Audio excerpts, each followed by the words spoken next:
Buenas noches, Argentina. Buenas noches, México.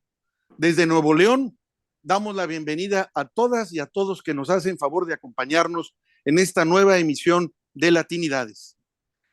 Argentina es un país hermano, es un país que realmente sentimos mucha afinidad con él, tenemos grandes amigos como nuestro invitado y realmente nos preocupa ese futuro que pudiera tener ahora en la cita que tiene electoral en octubre, dado de que vemos un candidato que no sabemos si reírnos o aterrarnos con las declaraciones que hace.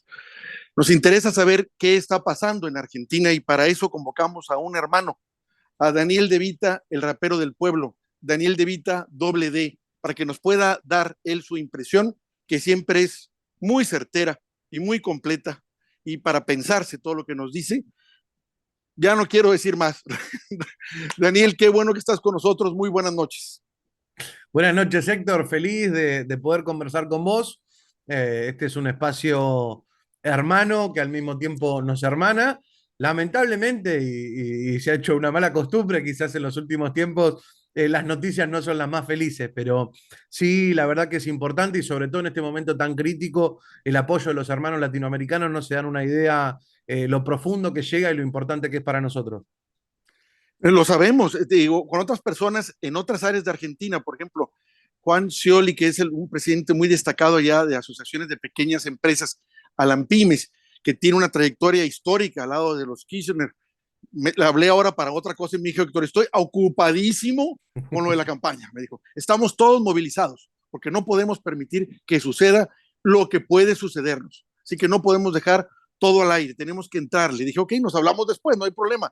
Entonces estamos realmente dándonos cuenta que sí hay gente que está muy consciente de lo que está en juego en Argentina, que es terrible. Cuando, te comento, Daniel, cuando yo descubrí a Javier Milei, realmente no le tomaba en cuenta. Y debo decirlo que ese fue el error también cuando fue Trump. Mucha gente no lo tomaba en cuenta. O cuando fue Bolsonaro, que tampoco la gente lo tomaba en cuenta, lo tomaba más bien como para reírse, como si fuera algo que te daba risa, que dices, bueno, este pues es broma, es en serio, pero de ahí en fuera no lo considerabas.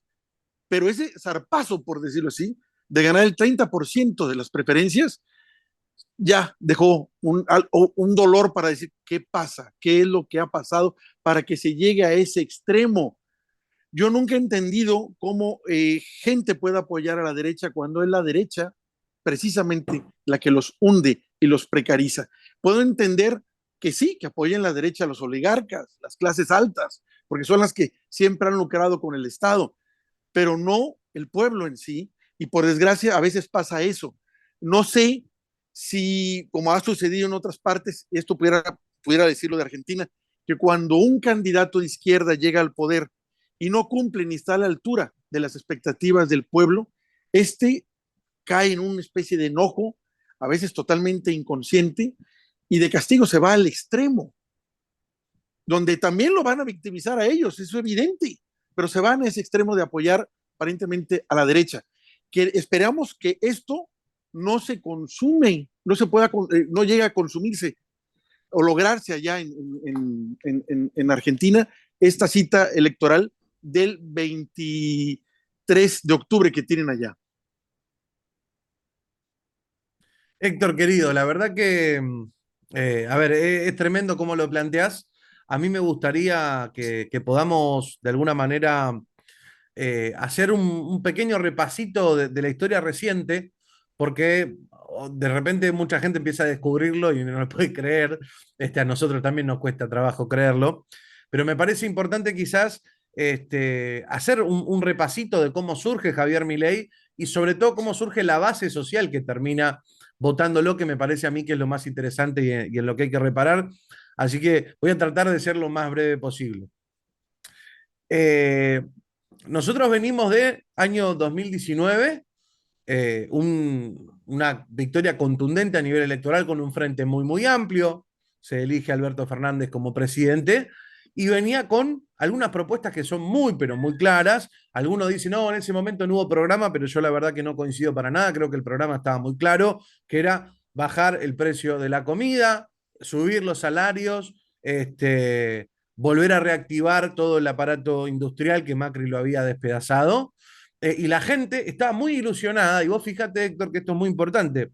La gente que tiene una simpatía hacia el peronismo, hacia lo que fue la experiencia del kirchnerismo, pero también había mucha gente que nos odia, pero que sabe y que tiene el antecedente histórico que siempre que hay una crisis y se va todo al diablo, el peronismo sabe ordenar. Entonces nos iban a seguir insultando, pero nos votaban porque sabían que el peronismo es el mejor piloto de tormenta para resolver este tipo de cuestiones. Entonces, yo te diría que es la primera vez en la historia de la República Argentina que esto no ocurre. Por eso es tan grave. Por eso justamente un hecho tan novedoso como que el peronismo no pueda subir los salarios, bajar la inflación y resolver el descalabro macroeconómico, tenía que inexorablemente parir un movimiento, una novedad política como es La Libertad Avanza y Javier Milei. ¿Cómo surge Javier Milei? ¿De dónde sale? Bueno, vos sabés que acá hay un monopolio muy grande que es el Grupo Clarín, pero no es el único, y tenemos otros que son más chicos, pero que también son muy importantes.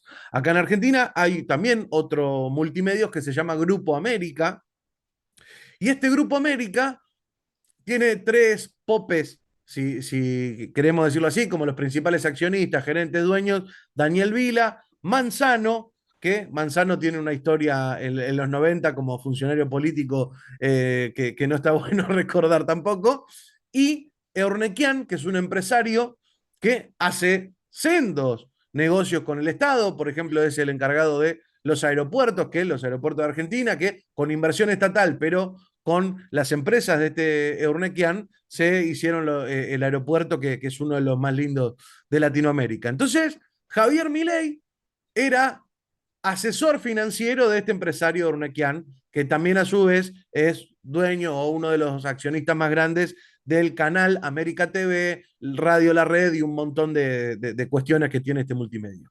Y lo empezaron a instalar, Héctor, como panelista de programas de esos chafas, de esos programas pedorros de las 3 de la tarde, donde están hablando de chimentos, de el novio de alguna famosa, y le dedican 15 minutos a hablar de política.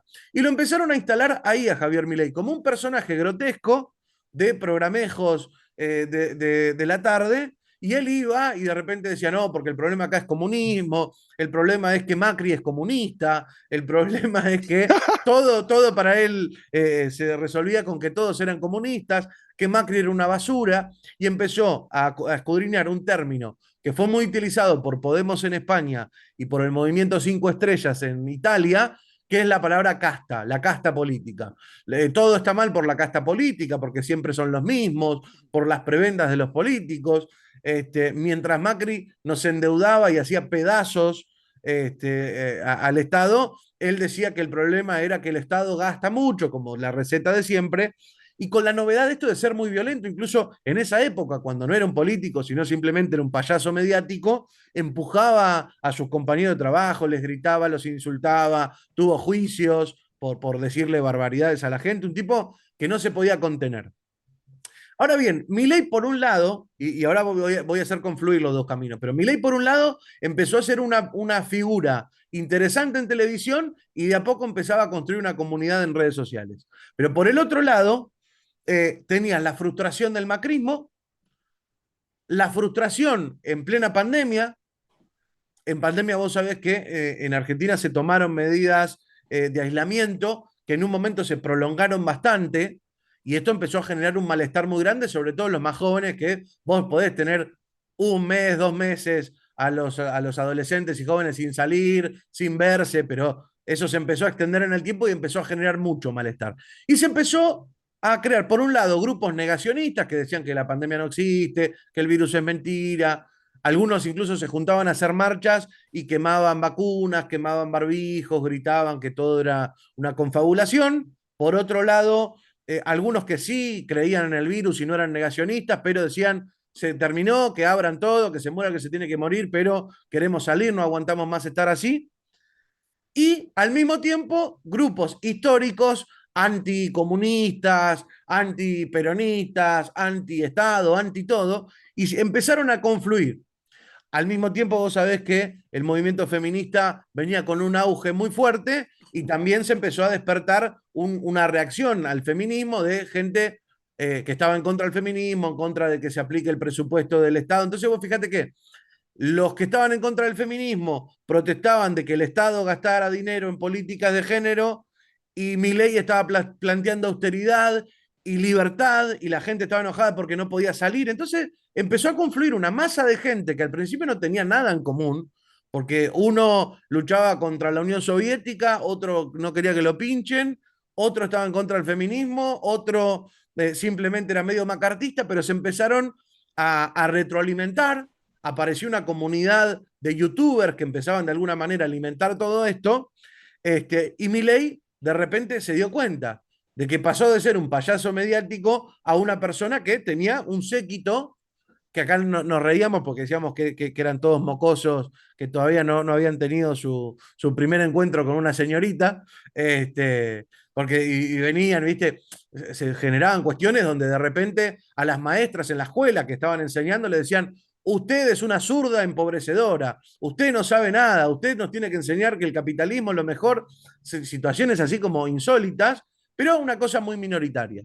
Después Javier Milei, que decía que la política era una basura, que los políticos eran una basura, que él jamás se iba a dedicar a una actividad tan inmunda como la política, pega el salto, tiene una elección en el 2021 como legislador por la ciudad de Buenos Aires, saca un 18% de los votos, que era una cantidad muy considerable, y enseguida se lanzó para las presidenciales. Y bueno, muchos no lo esperábamos, pero terminó siendo el candidato más votado en las primarias, Héctor. Sí, la verdad, en ese momento fue cuando ya reparé seriamente en él y dije, ¿qué pasó para que alguien con esa visión del Estado y sobre todo también de la población se colara ya en la recta final para poder tener la posibilidad de ser presidente de la Argentina? Digo, la verdad, todavía no entiendo yo en qué momento pasó, pero si miro cuando pasó con Trump en Estados Unidos y cuando pasó en Brasil, y en Brasil pasó eh, después de que quitan a Dilma, que le dan el golpe y que se queda un tipo que llegó al poder junto con Lula y que se queda ahí, luego que se vuelve vicepresidente de Dilma, y luego él, se sabía que él no era de izquierda, al contrario, pero la transición a Bolsonaro fue como quiera muy dura y muy contundente, porque Brasil pagó esa presidencia de Bolsonaro de manera terrible.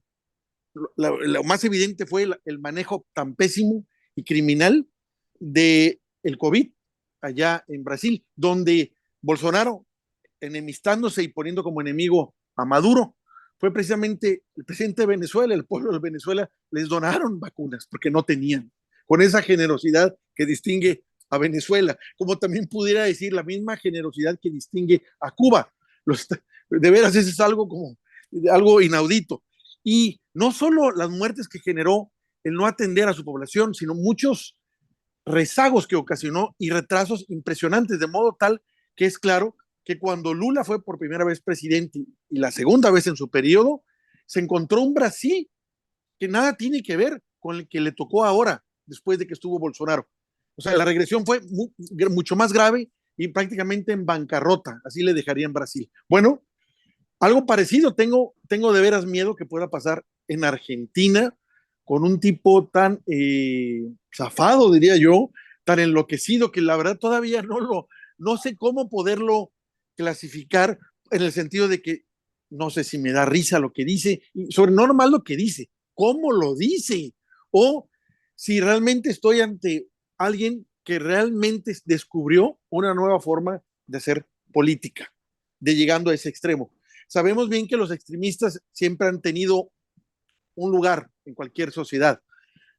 Cuando es preocupante es cuando ese extremismo empieza a aumentar y se vuelve lo único, y entonces ya se puede decir que se destabiliza todo. En el caso de Argentina, bueno, sabemos que tiene un serio problema económico muy grave, y que esto es lo que aparentemente es lo que está alimentando pues a este Javier Milei. Ahora, cuando también vemos quienes se le están enfrentando y vemos que está Sergio Massa, desde acá de la distancia, por eso nos interesa hablar contigo que estás allá, de repente decimos, y hemos leído comentarios y platicado con personas que nos dicen, bueno, él, digamos, él también tiene contactos con la embajada norteamericana, pero con todo y eso ha hecho cosas interesantes. Por ejemplo, la apertura de Argentina hacia los BRICS. Entonces digo, bueno, ahí noto yo a alguien que tiene contradicciones, pero cuando menos, digamos que son contradicciones entendibles o normalizadas ya dentro de un contexto político. En el caso de Milei rebasa todo. Entonces, por eso el asunto de poner el cartel de la charla, derecha extrema contra derecha, porque no nos hemos convencido todavía de que Sergio Massa, que realmente va a necesitar hacerle honor a su apellido, juntar mucha masa o muchas masas para que puedan votar por él y ganar, pueda ser calificado de izquierda. Por eso la idea de convocarte, Daniel, para que nos digas tú qué opinas de él, cómo lo ves y qué crees que vaya a pasar, si es factible a casi 6 semanas de las elecciones, se puede ir definiendo por dónde va el derrotero. A ver, hay una cuestión. Lo que plantea Javier Milei es absolutamente absurdo, como bien lo planteabas, pero es algo que hace muchísimo sentido en el contexto y la coyuntura actual. Es decir, Alberto Fernández es un presidente que vos lo escuchás hablar y básicamente te dice que tuvo una gestión maravillosa. Este, o sea, justamente lo fuera de la realidad que está Milei es absolutamente consonante con lo fuera de realidad que está el presidente argentino. Entonces, vos fíjate que el discurso del gobierno actual es más derechos, ampliación de derechos, el Estado con vos, el Estado te cuida, primero la gente, y la gente la está pasando mal. Entonces, las grandes mayorías, digo, generalmente somos núcleos duros, los que tenemos, los que votamos por un conjunto de ideas, sean de izquierda, de derecha, radicales, pero la mayoría de la gente vota por su situación actual y por quién le puede dar un proyecto y una esperanza de futuro. Y el único que ha vendido un proyecto de futuro en esta campaña ha sido Javier Milei, que promete dolarización. Es una locura la dolarización. Viene eso a seguir licuando todavía más los salarios, a someter nuestra economía al señoriaje de los norteamericanos, incluso en un contexto geopolítico donde el dólar ya no es lo que era y la hegemonía norteamericana ya no es lo que era.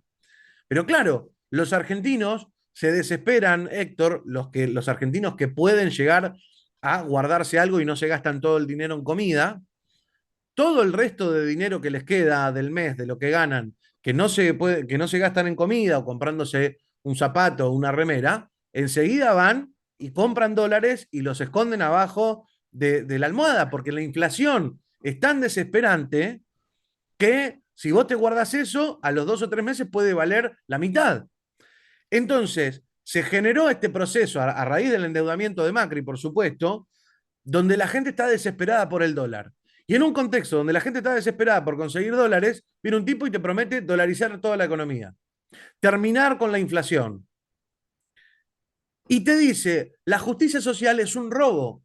La justicia social es la mentira que te venden los políticos para que vos estés mal. Yo me cago en la justicia social, yo lo que le prometo es dolarización, individualismo y todos van a estar bien. Y la gente empezó a comprar ese discurso, mucha gente empezó a comprar ese discurso, eh, y es muy interesante cómo se genera esto y cómo me ha tocado desde las elecciones hasta acá hablar con un montón de gente que vota a Javier Milei, y vos le decís, a ver, Javier Milei es una persona que muchos dan fe de que está desequilibrado, de que es violento, que trata mal a la gente, que tiene arranques de locura, de que tiene un delirio místico, de que habla con sus perros. Él incluso dice que consulta sus planes políticos con los espíritus de Milton Friedman y de Murray Rothbard y delirios así. Héctor, esto está todo absolutamente documentado. Incluso uno de sus amigos contó de que empezó a ir un medium de perros recomendado por Javier Milei. Es un personaje que tiene una relación muy extraña con su hermana, es un personaje nefasto. Y cuando vos planteás estas cosas, o decís, mirá, la dolarización nos va a llevar a ser un narcoestado como hoy lamentablemente es el Ecuador, que vos viste lo que ha ocurrido, Héctor, nos va a llevar a ser El Salvador con todo el problema que tienen con las maras, porque justamente el narco se instala donde hay divisa norteamericana, esto está absolutamente probado, y la respuesta es, ahora tengo un mal salario, ahora no llego a fin de mes, ahora la inflación me come mis ingresos, y vos lo que me estás proponiendo es que sigamos igual. Y eso es prácticamente una encerrona muy, muy fuerte y que además es absolutamente argumentada. Y es donde la charla, digo, nadie vota por miedo. La gente votó a Andrés Manuel López Obrador porque tenía esperanza, porque decía, bueno, si estoy mal ahora y este hombre me promete que voy a estar mejor, voy a ir a poner mi voto de confianza. Y ese es el gran problema que tiene Sergio Massa, que es el ministro de Economía. Entonces, el ministro de Economía, que hoy por hoy no puede bajar la inflación, ni subir los salarios, ni resolver los problemas, es el candidato y es el que te viene a decir, yo cuando sea presidente voy a resolver todo. ¿Y cuál es la respuesta del pueblo? ¿Por qué no lo resolves ahora? Por eso es tan difícil. Por eso es tan difícil. Ahora bien, vos me preguntabas por Sergio Massa. Mira, yo te voy a ser absolutamente sincero, Héctor. Sergio Massa, como político, por su historia, es un enemigo del pueblo. Sergio Massa es un hombre que es amigo de Robert Giuliani, que tiene excelentes relaciones con gente así como Marco Rubio, como lo peor de los cubanoamericanos en el Senado. Un tipo que los Wikileaks lo pintaron como uno de los hombres de confianza de la Embajada de Estados Unidos en Argentina. Sergio Massa en su gestión municipal, porque fue intendente, alcalde, tenía un tenor bastante represivo, ¿viste? Llenó las calles de policías, que es parte de su prestigio, pero vos sabés también, a medida que baja el delito, también aumenta la persecución social a gente que no está cometiendo ningún delito. Y la verdad que todos lo veíamos y lo vimos durante todo este tiempo como un aliado estratégico en un contexto donde era necesario que no se armaran colectoras peronistas para poder ganarle en su momento a Mauricio Macri. Ahora, así como te digo esto, y nunca hay que perder de vista que las personas son quienes son, también a mí me gustaría que pudiéramos explicar cuáles son los argumentos por los que fue elegido Sergio Massa. Alberto Fernández no es muy diferente que Sergio Massa, y esto yo quiero que lo entiendan todo el mundo. Massa no está a la derecha de Alberto Fernández. Massa, en todo caso, está exactamente en el mismo lugar. Entonces, así como no lo voté en estas primarias, porque justamente lo que te dan las primarias son opciones, ante la disyuntiva de Patricia Bullrich, que viene de asesinar a nuestros pueblos originarios como ministra de Seguridad de Macri, y más Milei, que directamente nos quiere abrochar al dólar y no vamos a salir nunca más, me parece que es absolutamente necesario y un imperativo moral y hasta de supervivencia votar a Sergio Massa. Ahora bien, Sergio Massa, para mí ideológicamente es lo mismo que Alberto Fernández, es un hombre mucho más inteligente. Es un hombre mucho más conectado con la realidad, no tengo ninguna duda de eso. Y es un tipo sumamente pragmático. Entonces, ¿qué decir? Vos pensá esto, Héctor. Cuando Cristina lo elige a Alberto para ser el candidato, Alberto no lo conocía a nadie. No tenía nada de músculo político. Y el hombre en 3 meses como presidente empezó a aventurarse con desterrar a Cristina Fernández de Kirchner del poder e instalarse él. Él habla de sí mismo como un líder internacional. Vos te reís, ayer Alberto Fernández estuvo dando una entrevista en televisión y hablaba de, no, porque yo hablé con Xi Jinping y esto lo hablé con Macron y lo hablé con Putin y cuando estuve con Joe Biden, porque nuestra política internacional fue de las más exitosas del mundo, ¿viste? Un tipo que está viviendo su delirio personal y se autopercibe exitoso. Bueno, Sergio Massa es un tipo mucho más aterrizado, que sabe perfectamente que hoy por hoy es candidato a presidente por su alianza con Cristina Fernández de Kirchner, y yo no creo que sea más confiable o más leal por su voluntad o por sus méritos morales. Yo creo que es un tipo mucho más confiable porque no es un imbécil, y perdón que lo diga de esta manera, es mucho más confiable porque sabe que en el momento que vos rompés con tu base de apoyo, terminás siendo un pelele. Entonces, en ese sentido, Massa tiene reuniones a diario con Cristina Fernández de Kirchner, discuten las políticas a diario con Cristina Fernández de Kirchner, y de alguna manera Massa se propone como diciendo, mira, la estrategia de ampliar el movimiento y consensuar fue buena, solamente que se eligió un intérprete muy malo como Alberto Fernández. Hagamos lo mismo, que yo tengo posibilidades de ganar, pero yo no voy a ser un imbécil en ese caso. Yo no, vos me conocés, Héctor, incluso hemos hablado de esto, no era mi estrategia, para mí tenía que ser Cristina ir a jugarse un pleno, o en todo caso Axel Kicillof, gobernador de la provincia de Buenos Aires, quien tiene el perfil más puro del kirchnerismo.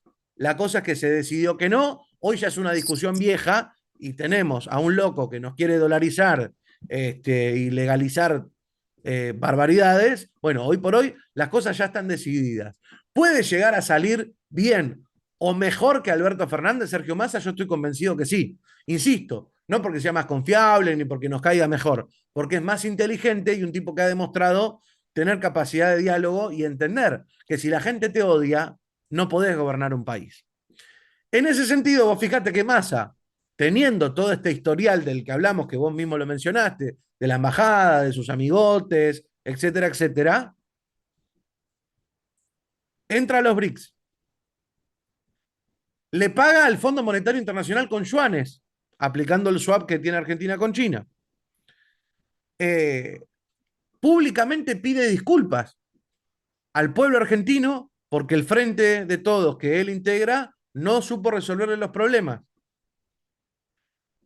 Esta semana tomó algunas medidas que sí son insuficientes. Recordemos que es el ministro de Economía que tiene que, por un lado, convencer al FMI de que va a ajustar para que el fondo desembolse y convencernos a nosotros de que no va a ajustar y se va a expandir para que el pueblo esté mejor. Digo. Es una cosa realmente impresionante. Oh, Entonces, vos te reís, pero fíjate lo que pasó.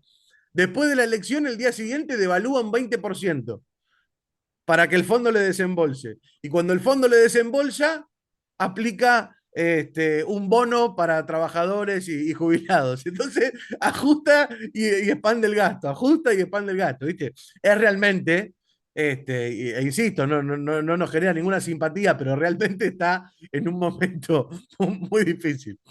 Entonces, el tema es este. Eh, yo creo que Sergio Massa va a respetar mucho más que Alberto Fernández el acuerdo y la coalición. Así lo está demostrando, digo, en estas últimas horas, digo, le ha quitado el IVA a algunos productos, ha entregado estos bonos que te digo para trabajadores. Y vos fijate lo delicado que está esto, Héctor, que hay gobernadores que uno ve o piensa a la izquierda de Massa, ideológicamente, que se niegan a pagar los bonos para los trabajadores. Entonces, vos fíjate que Massa, que no nos da confianza y que uno lo ve muy derechoso, está decretando un bono para mejorarle la vida a los trabajadores y gobernadores que se pretenden populares, amigos del pueblo, no lo quieren pagar. En esa disyuntiva estamos. Entonces, a mí me parece que esta semana Massa lo que ha hecho fue hacer actos con los principales gobernadores, con los sindicatos, se ha reunido y ha tomado ideas y propuestas de diferentes sindicalistas, está proponiendo reducir la jornada laboral para que, sin reducir el sueldo, para que los empresarios tengan la obligación de ir a contratar más personal, eso es sumamente positivo. Ha propuesto eliminar el impuesto a las ganancias para aquellos trabajadores que ganan muy buen dinero, pero les es recortado un pedazo por este impuesto. Massa históricamente ha dicho que el salario nunca puede ser ganancia y promete eliminarlo y ha tomado una medida en ese sentido. Entonces, la cosa se pone interesante. Y la disputa, en todo caso, será ahora ver si la gente prefiere lo que sí está haciendo Sergio Massa y lo que sí está prometiendo, que la estrategia es, te doy un poquito ahora y si me votás, vamos por todo, que me parece inteligente, o el loquito que te propone un futuro maravilloso, pero la gente, la verdad que no es que le cree. Yo estuve hablando con muchos de ellos y tienen ganas de creerle. Y en todo caso, para decir, si estamos mal ahora, pruebo. Pero ojo, si Massa propone cosas aterrizadas y certeras, al delirio y la locura de Milei, yo creo que ahí se puede dar un diálogo bastante interesante y sobre todo que confío mucho, pero mucho en mi pueblo, Héctor. Milei no solamente es Milei, sino que es muy preocupante su candidata a vicepresidente, Victoria Villarruel, que es una mujer que se ha dedicado toda la vida a defender a los genocidas de la última dictadura. Y Sí, la sí, semana pasada ha sí, hecho sí. un acto reivindicando eso, y yo creo que muchos que estaban seguros de votarlo empiezan a decir, me parece que por acá no es. Terrible ese homenaje que les hizo a todos estos genocidas allá en Argentina. Lo interesante de esto es el descaro con que lo hacen, que tiene el beneficio de que te demuestra ya que están exhibiéndose ellos mismos para que no te quepa ninguna duda. Y claro, ellos exhiben así porque se sienten con la suficiente fuerza como para hacerlo y decir con todo lo que hago, esto es lo que yo soy y así me aceptan y así voy a ganar. Esa es la visión.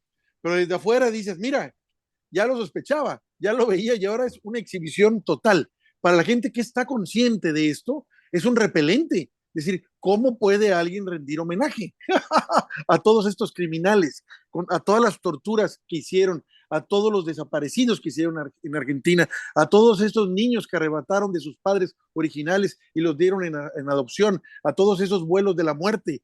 No, es pavoroso que alguien rinda homenaje a este tipo de genocidas, este tipo de monstruos que por desgracia abundan en la historia latinoamericana. Lo que es impresionante son estos, los que les rinden homenaje, porque te estás dando cuenta, así a lo descarado, que son fans de ellos y que en un momento dado lo van a repetir, lo harían. Es como en el caso de ahora que fue el aniversario del el 50, los 50 años del golpe allá en Chile, y Boric propuso que se firmara una carta en la que eso ya no se debería dar, para negar esa herida que está no nomás en Chile, en toda América Latina, y la derecha se negó a firmarlo. ¿Qué te está diciendo? Que ellos están diciendo, te voy a dar otro golpe si no me gusta cómo están las cosas, así está el descaro, ¿no? Pues lo mismo está pasando en Argentina con ese tipo de homenajes que da esta mujer. Recuerdo que tú incluso me dijiste, mira, mi ley no me preocupa ella, que ella es mucho más inteligente.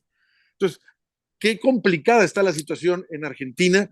Sabemos que está contra marchas, contra reloj Sergio Massa para que pueda dar aspirinas ahorita para la situación que están viviendo allá en Argentina, a través de las medidas que puede él hacer, que se puedan ver palpables, porque es muy poco tiempo. Generalmente las medidas económicas, pues no las ves al otro día. Para que realmente tengan un beneficio, pasan meses. Y ahorita son solo 6 semanas. 6 semanas. O sea, prácticamente para el día 22 de octubre, que sería la cita que tienen ustedes para la elección allá, y de la que vamos a estar pendientes y preocupados. Porque la verdad, tendría miedo que Argentina fuera una especie de experimento, como tantas veces ha sucedido en América Latina, con candidatos como Milei, si llegara a ganar, para decir, bueno, ya vimos que ganó, vamos a soltar ahora más fuerza en otras latitudes, como por ejemplo en mi país. Yo les digo aquí que Milei no es un caso aislado allá en Argentina, que aquí tenemos muchos Mileis. Incluso te comento, hace poco celebré una reunión en la casa y invité a un amigo pintor, a mí me gusta también pintar, y resultó que era fan de Milei. Yo dije, ¿qué? Yo, mira, no lo corrí nomás porque me dio pena.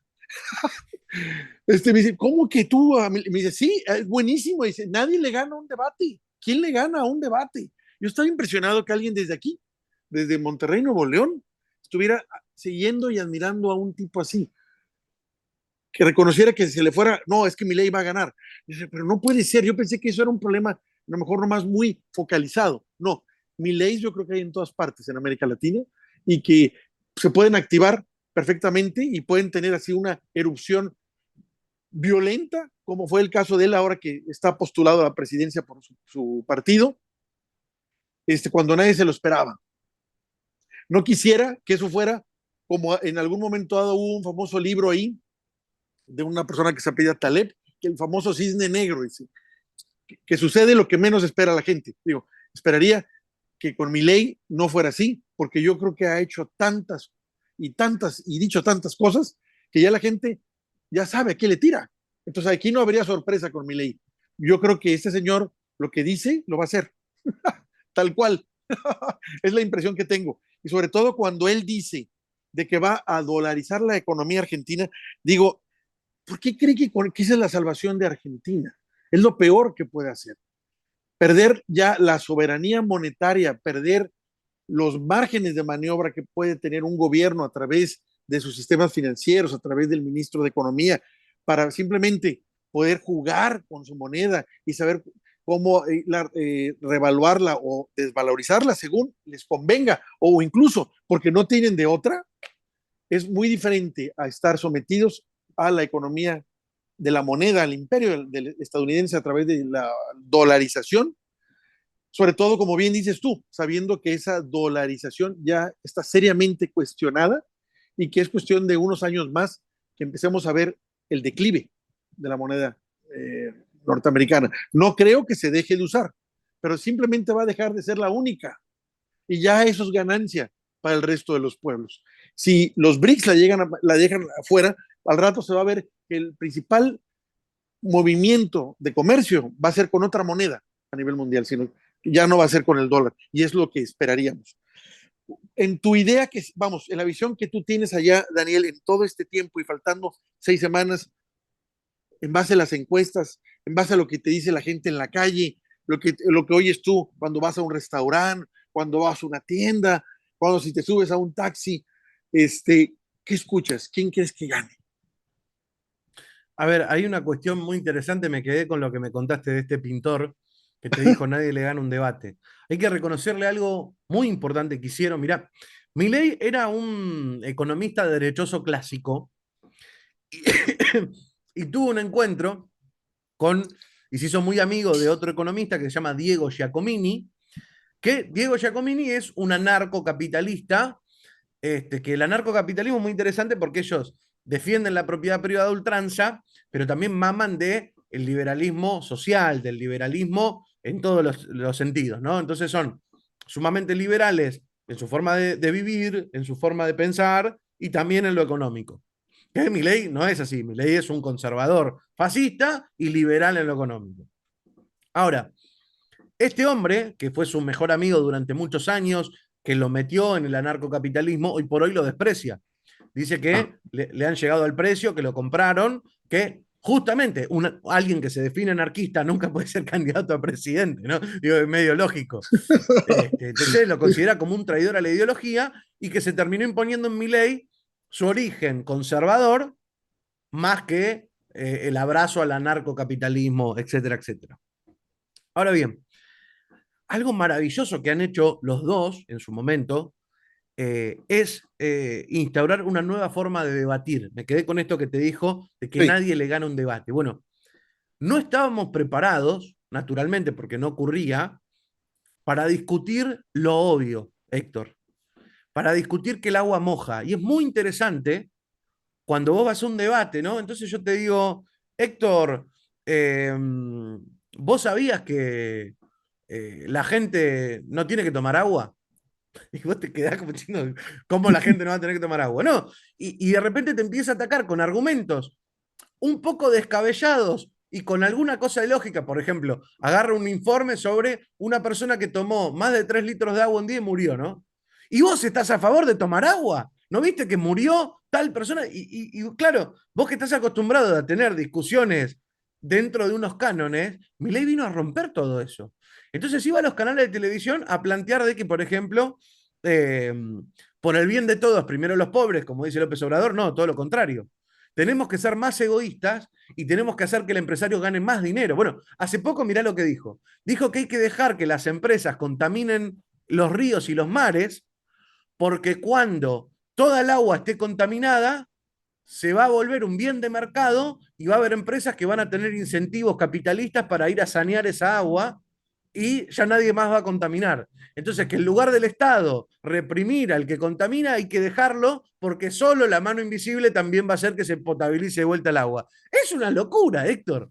Ahora, vos imaginate que estás en un set de televisión y tenés que discutir con un tipo si que está bien contaminar los ríos.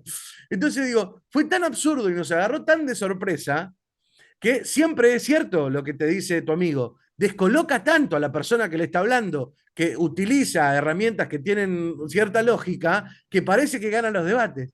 y cuando los empieza a perder, empieza a gritar. Vos que defendés el Estado, que es una porquería, que esto que lo otro. Vos que defendés al Papa Francisco y al Vaticano y ese hombre es comunista. Y vos vas a defender a los que mataron millones.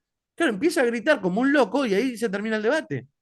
Entonces digo, me parece que Milei, y esto sobre todo a los amigos que nos están mirando que no son argentinos, que se vienen porque están empezando a tomar el ejemplo y a aparecer intentos o proto Mileis en otros países, que se preparen para discutir con un imbécil que viene a plantear cosas disparatadas y a debatir a los gritos. ¿Por qué? Evidentemente eso prende en parte de la población y tenemos que tener cuadros preparados para dar ese tipo de debates, porque es lo que se viene. No es lo que nos gusta, es lo que se viene. Ahora, por otro lado, bueno, él que es austríaco, él viene de la escuela austríaca, que es toda esta movida del anarcocapitalismo, y los autores, Héctor, Rothbard, von Mises, eran, primero que en la escuela económica son vistos como unos fantasiosos, digo, ¿no? Tipos que nunca han podido aplicar su proyecto porque justamente son cosas teóricas. Pero después que eran tipos sumamente repulsivos y asquerosos como seres humanos. Ellos son los que proponen que se pueden vender los hijos porque hasta que tienen autonomía pueden ser tratados como un bien de mercado, que hay que se puede vender órganos, que tenés la libertad de morirte de hambre porque vos podés elegir ser un esclavo, por ejemplo, y ahí tenés tu libertad y si no te estás metiendo con la perfección del capitalismo, bueno, Milei, no solamente él es nefasto y perverso, sino que mama de una escuela nefasta y perversa. Y eso es lo que él vende. Ahora, el anarcocapitalismo defiende la propiedad privada. Yo te pregunto a vos, Héctor, ¿quién dice de quién es la propiedad privada si no hay Estado? Bueno, es un sinsentido teórico. Ahora, cuando vos pones a un tipo con ese sinsentido teórico a gobernar, lo que tiene que hacer es que tratar de bajar a la realidad. Y acá es donde aparece no la escuela austríaca, que es el verso, sino la escuela de Chicago, los Chicago Boys, que en estas fechas donde conmemoramos a Salvador Allende, sabemos perfectamente quiénes son los Chicago Boys, que son los discípulos de Friedman que fueron a asesorar a Pinochet, al dictador Augusto Pinochet. Y toda la muerte, la masacre y la porquería que pasó en Chile era para garantizar y consolidar el modelo económico de los Chicago Boys. Bueno, Milei, que es un delirante, lo han llenado de asesores que no son austríacos, que vienen de la escuela de Chicago, porque justamente lo que va a hacer Milei no es aplicar la mano invisible del mercado, sino que va a aplicar el modelo de Pinochet, que ya lo conocemos perfectamente. Además que está muy bien vendido. Ahora, por otro lado, y ahora voy a lo que me preguntaba recién de qué creo que va a pasar, está la figura del Fondo Monetario Internacional que no la podemos dejar de lado. Yo subí en mi canal, Héctor, hace un par de semanas una entrevista que es fantástica y se la recomiendo a todo el mundo. No la hice yo, simplemente la analizamos, que es una entrevista que le hizo Daniel Toñetti, un periodista argentino que hace poquito estuvo en México en la mañanera, a un ex burócrata del FMI, un ex burócrata del FMI que nació en Argentina y vivió toda su vida en México.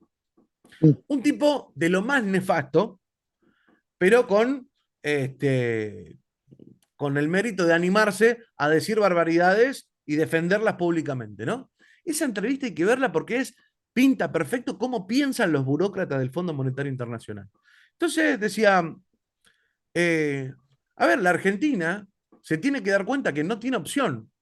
Tiene que dejar de gastar por encima de sus posibilidades, entender cómo funciona la economía y si tiene que recortar prestaciones, si tiene que quitar apoyo social, si tiene que despedir maestros, si tiene que despedir médicos, si tiene que privatizar, lo tiene que hacer porque así funciona la economía. Y si Argentina no lo hace, pasan estas cosas estrafalarias que estamos viendo, ¿no? Entonces, digo, marca de plano que los burócratas del FMI contemplan que la única política es ajustar, ajustar, ajustar, ajustar para que cierren los números como ellos piensan y todo el resto es brujería.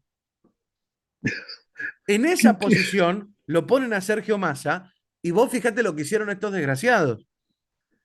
No querían desembolsarle a Sergio Massa en campaña antes de las elecciones esto que se comprometió. Argentina lo que hizo fue refinanciar la deuda, es decir, el fondo te vuelve a prestar el dinero para que vos le pagues al fondo y la deuda la terminas pagando en un plazo un poco más largo. Pero vos dependés de esa manera, ellos se garantizan que la política económica te la marcan ellos, porque cuando haces algo que no les gusta, no te desembolsan y terminás en las crisis y las corridas que tuvimos. Bueno, Massa fue a la elección atravesando un periodo, una crisis devaluatoria, y es muy difícil que la gente ve que aumentan los precios lunes, martes, miércoles, jueves, viernes, sábado y el domingo ir a votar al tipo que no está pudiendo contener eso. Pero eso es por el Fondo Monetario Internacional. Es uno de los principales actores del FMI. Están jugando la elección, están jugando a sabotear la economía para que pierda Sergio Massa. Y no solamente el Fondo Monetario. Está jugando Ted Cruz, que el otro día en el Senado de la Nación exigía una condena ejemplificadora a Cristina Fernández de Kirchner por ser una cleptócrata a semana de la elección. Vos te imaginás el Congreso de Estados Unidos sancionando a Cristina. En los hechos no es nada, te prohíben entrar al país. Yo no creo que Cristina esté pensando en ir a Disney, pero generan un hecho noticioso. Cristina Claro. condenada, no puede entrar a los Estados Unidos. ¿Qué otra cosa? Vino Tucker Carlson y se reunió con Milley hace unos días, el gurú mediático de Trump. Al mismo tiempo, Héctor, Elon Musk publicó un Twitter apoyando a Javier Milei y a las horas lo borró porque de alguna manera afectaba la imparcialidad de Twitter porque él ahora es el dueño de Twitter. Pero estamos hablando de Elon Musk, de Tucker Carlson, de Donald Trump, de Vox, de los senadores republicanos en el Congreso y el Fondo Monetario Internacional. Mirá todos los intereses que están jugando en estas semanas. Habiéndote dicho eso, querido Héctor, yo tengo mucha, pero mucha confianza en el pueblo argentino. Yo creo que probablemente Javier Milei sea el candidato más votado. No lo aseguro, pero probablemente sea así. Pero Sergio Massa va a tener una muy buena elección y vamos a ir un balotaje mano a mano. Y ahí la discusión va a ser otra. Vaya, lo que pasa es que el resultado que me dices está como quiera muy duro. Me preocupa lo que estás diciendo, que el Fondo Monetario Internacional no es una institución financiera, sino es un agente político que está actuando para la derecha directamente en un país al que no tendría que hacerlo ni afectar. No tendría que hacerlo, pero lo está haciendo, está favoreciendo a un candidato y está operando de esa manera. Terrible, esto es terrible lo que estás diciendo, porque es que es criminal, la verdad. Y sobre todo que a ellos les conviene un candidato así de loco.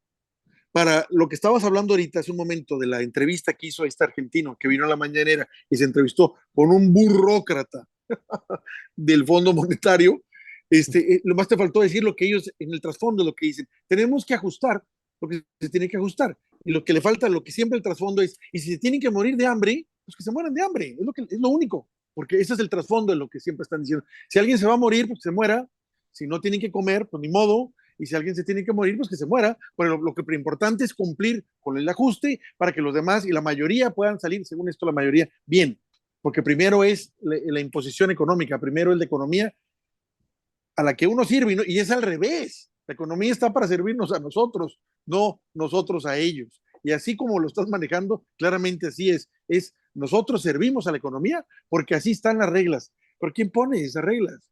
No la ponen los marcianos, ahorita que están de moda, la ponen los hombres. ¿Y quiénes son esos hombres? Pues los que les conviene ese sistema porque se lucran y viven de eso. Entonces, hay que quitar a esos y poner realmente a la gente que pueda entender que la economía está para servirle a uno y no al revés. Es terrible esto que me estás comentando y lo noto muy dramático por el tiempo tan corto, o sea, para que se puedan ver resultados para poder revertir esto.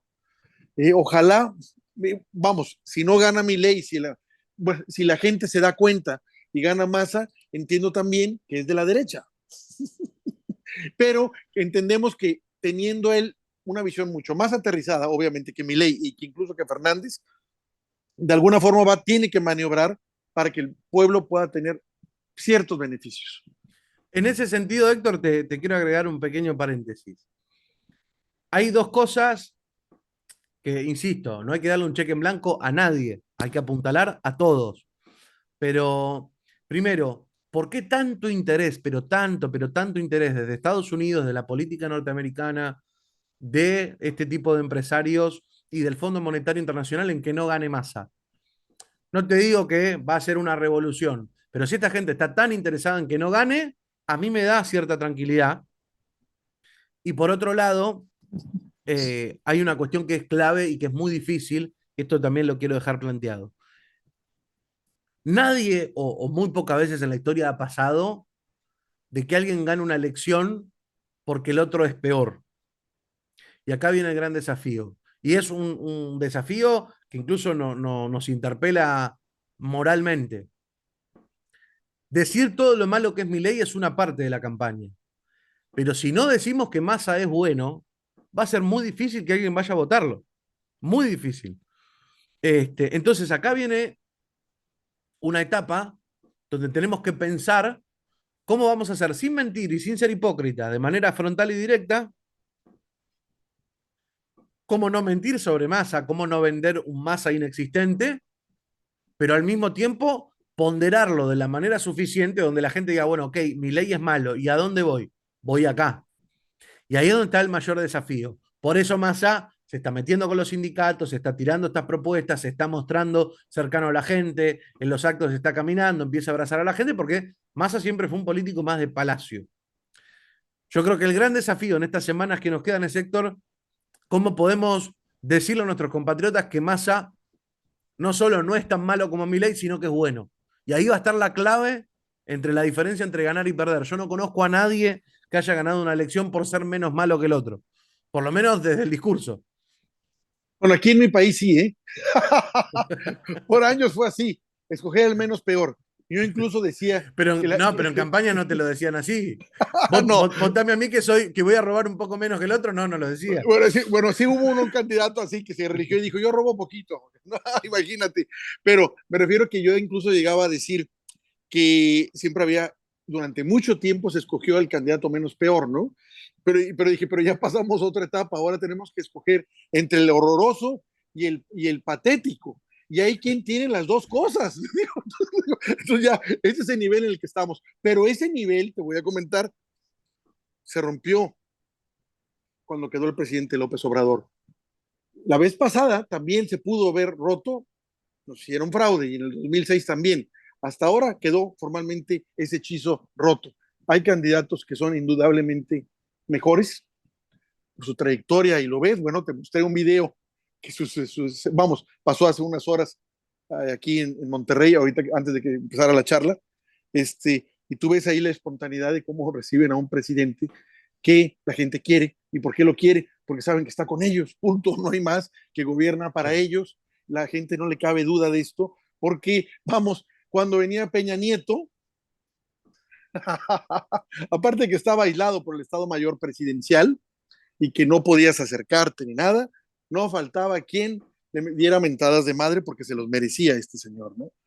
Y el caso del presidente, pues no es así. No sé, algo pasó con tu imagen porque te veo congelado. Espero que ahorita se pueda arreglar. En todo caso, te comento que estamos viviendo una historia también algo compleja aquí en México con la derecha, de que nos quieren imponer. Te comento, la embajada norteamericana también aquí presiona y a través de un empresario conocido que se llama Claudio X, puso ellos hicieron todo un entramado y pusieron a una candidata panista para encabezar un frente en la que ellos esperan que realmente gane la presidencia, pero realmente el puesto de ella sería de gerente, no de presidenta.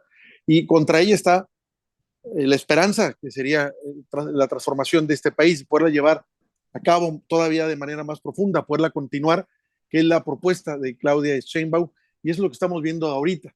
Y se va a armar también todo un circo, ven cosas muy complejas, porque sabemos cómo la derecha empieza a buscar desestabilizar, como sea, para poder imponer sus candidatos ofreciendo orden y ataque y muerte a los que desestabilizan, a los ladrones, a los narcotraficantes, cuando ellos tienen que ver con esos carteles, esa es la verdad.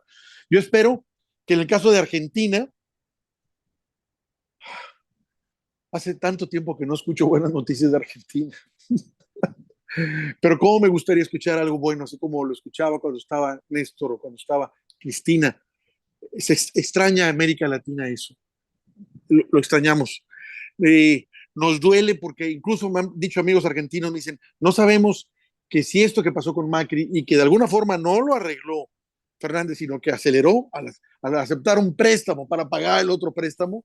Fue una jugada simplemente para que Argentina no integrara ese frente por alcanzar la integración latinoamericana. Que si no fue una jugada adrede para entorpecer ese camino que estaba dando también Argentina para lograr ese logro de la patria grande, ¿no? Con todo y eso, yo quiero contar con Argentina y espero que Argentina se sume a esto. Y creo que pase lo que pase, va a poder contar con nosotros. El presidente va a estar todavía ahí, todavía hasta el próximo año. Yo espero que quede Claudia Sheinbaum y que de todo nazca buscar la manera de solventar los problemas de las naciones que son claves para América Latina, a través de una verdadera unión, en vez de dejarnos a cada uno al garete resolver los problemas con el Fondo Monetario Internacional y con Estados Unidos, sino todos decir, ¿sabes qué? Ahora está yendo mal, pues hacemos un fondo todos, a ver qué te compro, qué te vendo, qué te traigo, qué te regalo, qué te dono. Algo tenemos que hacer para apoyarnos, porque lo podemos hacer. Somos vecinos al fin de cuentas. Y eso lo he visto muchas veces en Argentina, cuando había hambre. La gente salía a apoyar a sus vecinos, como en Brasil. Y aquí también. Bueno, eso lo tenemos que hacer de país a país, vernos así como vecinos. ¿En qué te ayudo? ¿Qué te ayudo, compadre? ¿Cómo hago que te levantes? A ver, ¿qué necesitas? Lo necesitamos hacer eso con cada país. Y creo que nos hemos tardado. Que no es justo que veamos, por ejemplo, lo que está pasando en Argentina. Bueno, a ver si se caen, no se caen, si les va peor. No, no, no, no. Tenemos que meternos. Tenemos que apoyarlos. Decir, aquí estamos, oye, tenemos que apoyarlos. ¿Cómo le hacemos? Tú dinos qué necesitas. Y creo que si partimos de esa idea, podemos cambiar el destino de Argentina y de toda América Latina.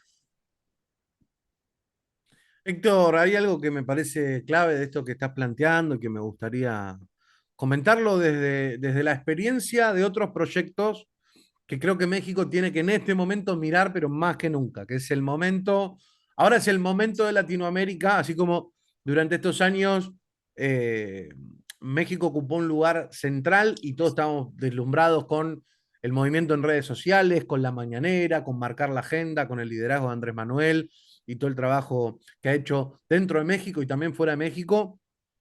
Este es un momento donde México tiene que tomar nota, y sobre todo la militancia de la Cuarta Transformación, de qué ha pasado con el resto de estos proyectos, qué ha pasado a la hora crítica, que es el relevo, el famoso y tan difícil relevo.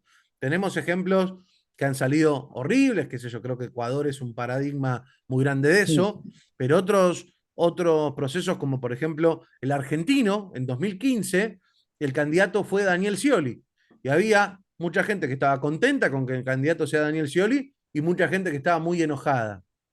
Y toda la previa de esa elección, la que termina ganando Macri, fue una pugna interna de no me gusta, sí, no me convence, que sí, que no, que pa, pa, pa, pa, pa, pa. De repente, cuando Macri empezó a picar en las encuestas, faltando también un mes, 2 meses, caímos en cuenta de, ojo, nos vinimos matando entre nosotros durante todos estos meses y Macri iba derecho, derecho, derecho, subiendo, subiendo, subiendo, subiendo. Y recién se trabajó con todo el ímpetu en ese último tramo y no alcanzó. Macri terminó ganando por un punto. Que no hay duda cuando vos perdés por un punto, que claramente pudiste haber corregido cosas antes cuando la diferencia es tan pequeña. Otro ejemplo, vamos al de Brasil, vos lo mencionabas hace un rato, que es el de Dilma Rousseff. El liderazgo del pueblo brasileño lo tenía Lula. Era indiscutible que el liderazgo era de Lula. Vino Dilma Rousseff, que fue una excelente candidata, y esto se lo pongo porque me parece que es un ejemplo que le calza perfecto a México. En ese momento Brasil era el epicentro de la humanidad, Héctor. Era la sexta economía del mundo, lo de los BRICS empezaba a hacer ruido, se organizaron los Juegos Olímpicos, se organizó el Mundial de Brasil, venían las productoras de Hollywood a hacer películas sobre Brasil, como por ejemplo Río, que era una película animada. Era como que Brasil era lo que estaba de moda, el ejemplo de solvencia, de éxito económico, cultural, Brasil, Brasil, Brasil. Y en el momento donde estaban más fuertes, ahí le dieron, dirán ustedes, el chingadazo. No en un momento de debilidad, en el momento donde Brasil parecía que el PT se iba a quedar toda la vida. ¿Qué pasó? Vino el relevo y Dilma no era la líder natural del movimiento. El líder natural del movimiento era Lula. Y en lugar de darse un proceso de construcción de un nuevo liderazgo y de fortalecer al relevo, les pasó lo mismo que a nosotros. Empezó la pugna interna, la pugna interna, la pugna interna, y cuando se dieron cuenta, ¡pum! Impeachment, golpe de Estado, y pasaron de Michel Temer a Bolsonaro. Entonces digo, México en este momento está sumamente fuerte. Nadie duda de que Claudia Sheinbaum va a ser la próxima presidenta de México. Ahora, si se confían, si piensan que la elección ya está ganada un año antes, y si no se construye un liderazgo teniendo en cuenta que hay una situación de debilidad, porque va a haber un traspaso de mando, porque el liderazgo natural se va y emerge un nuevo liderazgo que hay que construir, y la unidad no prima en la 4T, la cosa se puede complicar. Entonces, creo que México tiene la chance de vencer y hacer las cosas bien cuando todo lo demás en este momento hicimos las cosas mal. Está en ese eterno déjà vu, en esa eterna bisagra donde siempre nos vamos a la mierda y todo se frustra. Bueno, México tiene la oportunidad de marcar la diferencia y donde el resto no fue mal, ir para adelante. Por eso yo creo que va a ser clave esto de acá en adelante. Y los que están felices y los que están un poco enojados y los que están muy enojados, a pensar que lo que está del otro lado es horrible, que hay que proteger las conquistas que ha hecho la Cuarta Transformación y hay que construir y fortalecer un nuevo liderazgo porque ha sido el talón de Aquiles de todos los proyectos nacionales y populares en América Latina, mi amigo. Pues creo que, bueno, se está consciente de eso y el proceso de escoger quién coordinara todos los comités en la 4T fue encaminado a eso. Ahora entiendo que en un par de días más Claudia va a volver a recorrer todo el país, emulando lo que hizo el presidente. El presidente es alguien que se sabe que es el único político en la historia del país, cuanto menos reciente, que conoce todo el país, que lo ha recorrido una y otra vez por años. Es el único que lo conocen en el rincón más apartado. Él ha estado ahí y yo creo que Claudia entiende ese reto y lo va a hacer. Entonces, ese proceso se está construyendo. Como dices tú, no puedo decir que esté 100% asegurado. No creo que, y espero, que tengan en un exceso de confianza. Las encuestas así lo establecen, que la mayoría es aplastante, por decirlo así, pero esas mismas encuestas trabajaron en contra en el 2006 del presidente y en el 2012. Entonces yo las veo siempre con, con cierta prudencia. Como bien dices, no podemos dejarnos. Es un cambio de antorcha muy duro, muy complejo, porque la gente ya incluso, ya lo dice con tristeza, dice, ya se nos va el presidente, ya le queda un año. Lo dicen con tristeza y dolor. Dices, ya no va a estar. Y a Claudia le toca, ahora sí que llenar ese espacio y no se llena eso fácil. Tiene que ser otro liderazgo. Se ha comentado que incluso en un momento dado, en base a lo que me han comentado y yo también lo he dicho, que podemos pensar en el eje de una rueda de bicicleta. El eje ahorita es el presidente y todo converge a él. Así es la fuerza de él. Con Claudia, ella estaría en el centro, pero ella tiene que convergir hacia cada rayo de la bicicleta. El liderazgo tiene que ser otro porque son dos diferentes personas. Ella lo ha acompañado, si quieres después te paso videos que hablan mucho del activismo de ella. Ella lo ha acompañado prácticamente en cada lucha política que ha dado el presidente. Y digamos que puede tener, y lo tiene, nombre propio. No tiene todavía eso que tiene el presidente, lo empieza a despertar. La gente ya se emociona cuando la ve y creo que ella también va a crecer ese liderazgo. La cuestión es que el presidente viene de muy largo tiempo esto y digamos que ella lo ha tenido que desarrollar en más poco tiempo. Los retos ahí están. Como bien dices, ojalá y no cometamos los errores que se han cometido antes. Y vamos, ojalá que la cuarta transformación, depende de uno, realmente llegue otra vez a encabezar el gobierno, porque es la única forma con la que podemos asegurar que esto continúe, que esta revolución pacífica pueda profundizar. ¿Por qué menciono esto? Si ella no gana, lo que ha hecho el presidente se puede revertir relativamente fácil en aquellos aspectos que más ha peleado el presidente, como la soberanía alimentaria o la soberanía energética.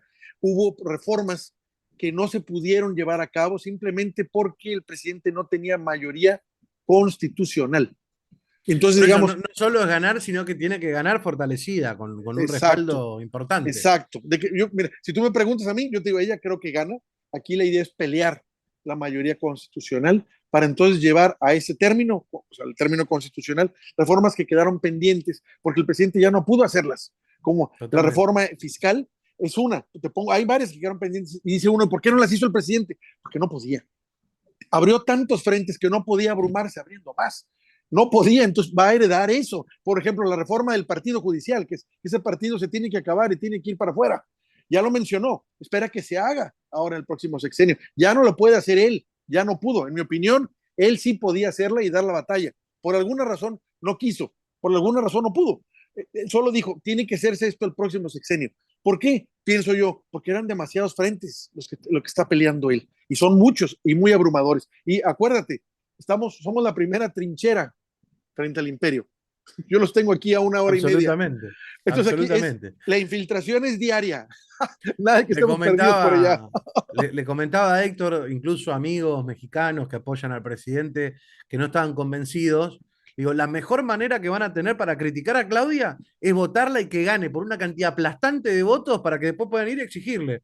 Bueno, hay que hacer Claro. esto, esto y esto. Ahora, hay que trabajar para que gane y cuanto mayor sea la victoria y más contundente, más le van a poder exigir. Porque si gana totalmente condicionada con un parlamento que no le permita colar la reforma, va a ser muy difícil.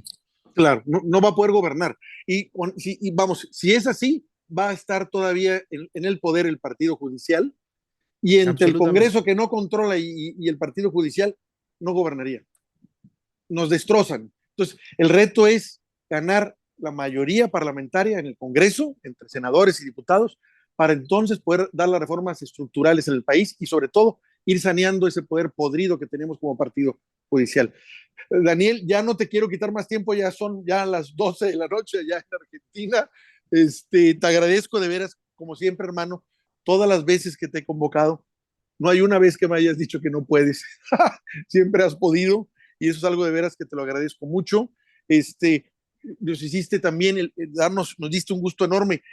Ya, vamos, lo vamos a sacar pronto esto, pero ya que el productor ya nos dé luz verde, porque nos hiciste el tema de latinidades, que la gente lo va a disfrutar porque realmente a mí me encantó, al productor también. Pronto espero ya que se escuche en el programa, que es de tu autoría y de cual de corazón te agradezco muchísimo el detalle que hiciste de componernos este tema y lo que nos estás diciendo. Nos solidarizamos contigo para que Argentina salga de esto y que puedan ustedes dar la batalla, como dices tú, apoyando a Sergio Massa, que no es lo mejor, pero frente a Milei, yo creo que cualquiera entiende lo que se está jugando Argentina. Cualquiera lo entiende. O sea, ya no es como les pasó, por desgracia, en Chile. No era apoyar tanto a Boric, era que no ganara Cast. Y así fue. Ahora, aquí la idea es que ganen ustedes y que realmente, pues Sergio Massa cumpla con lo que está acordando, cumpla con el pueblo argentino.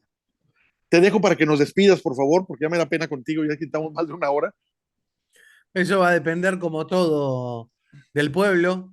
Hace poquito que justamente este periodista argentino fue a la mañanera y le preguntaba a Andrés Manuel por lo que había pasado en Argentina y dijo de manera fraternal, dijo Andrés Manuel, pero dijo, en Argentina no se estuvo cerca del pueblo. Mirá, mirá, mirá qué contundente y qué fuerte que López Obrador diga eso.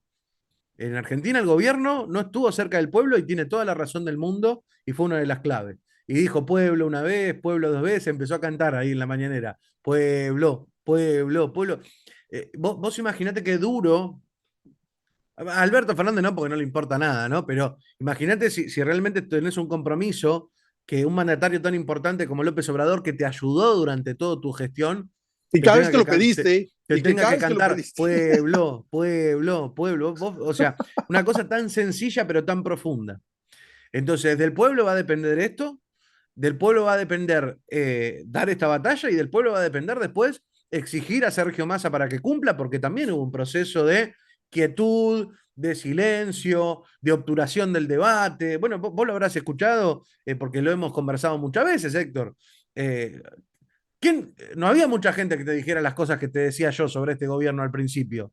Después, cuando todo terminó saliendo horrible, todo el mundo dice, ah, no, la verdad que salió mal. Pero había que decir que las cosas se estaban haciendo mal cuando se estaban haciendo mal, no cuando vimos el resultado. Entonces, creo que tenemos la oportunidad y la madurez de decir, bueno, hay cosas que no podemos permitir que vuelvan a ocurrir. Y bueno, que a los amigos del otro lado que esperen que prontito esto es un hecho artístico que de alguna manera nos va a ligar en cada vez que los vean, que es esta canción, que espero que la abracen, que les guste. Y para mí es un orgullo, Héctor, porque yo sé que vos, primero que sos un tipo que todos los días, cada vez que hablamos, estás hablando con hermanos de todos los países de nuestra América, que tenés un compromiso genuino y que incluso venís hablando de Argentina mucho tiempo antes de conocernos y sé que tu amor y tu preocupación y tus sentimientos por las causas de nuestros pueblos son profundamente genuinas. Así que nada, para mí es un orgullo.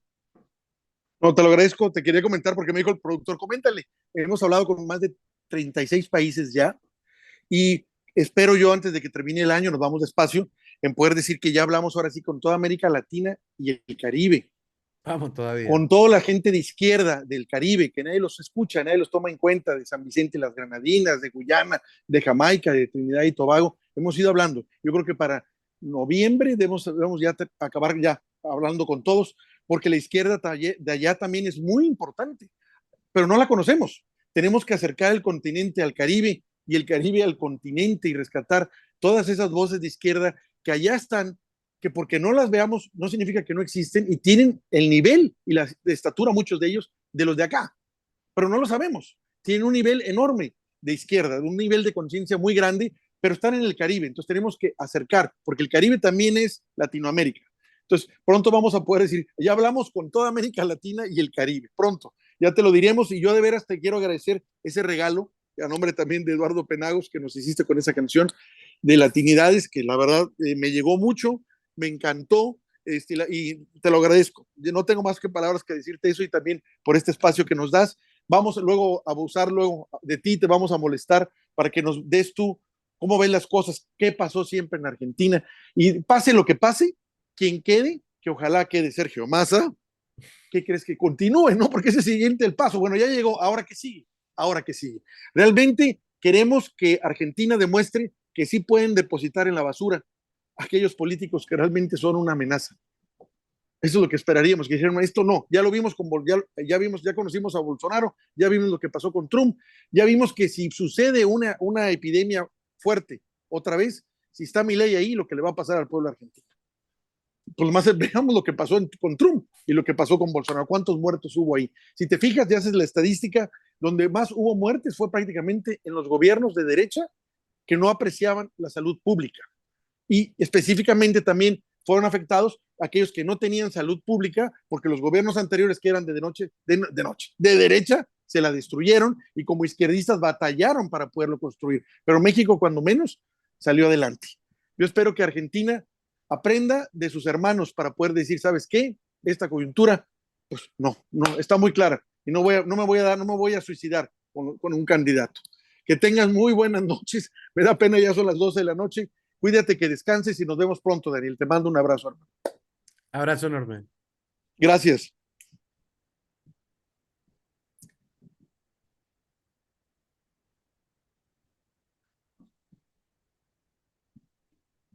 Estoy esperando que corte Penagos. Bueno, yo creo que ya cortaste. Bueno, Un abrazo grande, mis amigos. Un a ti placer. y luego te pongo cuando él la estamos poniendo. Gracias, Daniel. La repetimos después de las elecciones. Ándale, quedo pendiente. Dale. Así quedamos. Cuídate. Abrazo. Bye.